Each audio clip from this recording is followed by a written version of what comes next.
Show for today. We're talking to Dr. Foshaway and Dr. Adiris. And of course, Dr. Foshaway, we came to the conclusion that Tennessee can really help Lagos, Nigeria in a number of ways dealing with health. And let's have you over the next few minutes to talk about how you feel that we can help you. And then, of course, Dr. Adiris will sort of round us out today by giving us some additional information.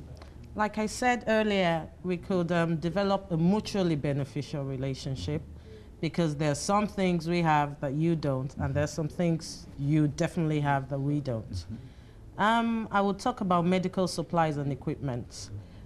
From our visits around, we noticed that you have a rapid turnover rate. Something new is on the market, you want to get rid of the old one and bring out the new one. Because of financial constraints where we come from, we make the best use of what we have, you know.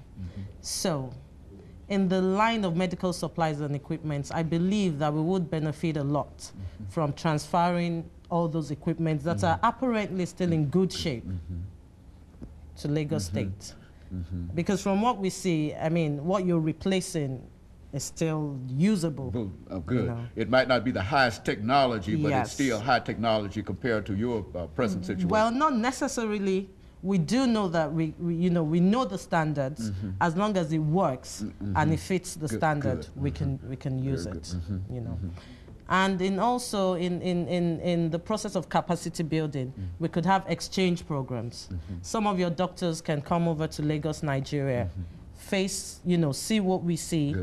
There's some tropical diseases that are not very common here. They could have a first-hand, relationship with such and learn how to deal with such. In case at times, occasionally, which does happen a lot, it can creep up here in your own system. And then we can have some of our own doctors come over here too and learn how to, deal with situations from an American point of view. And, and so on and so forth. I believe that we can make a lot out of this relationship. And Dr. Adiris, let's have you, over the next few minutes that we have, sort of talk about the impressions that you had from the meetings that you've had over the last few days. And of course, with your background, having graduated from and been involved in medical education in the United States of America, what do you think that we can do to assist you in what you're trying to accomplish?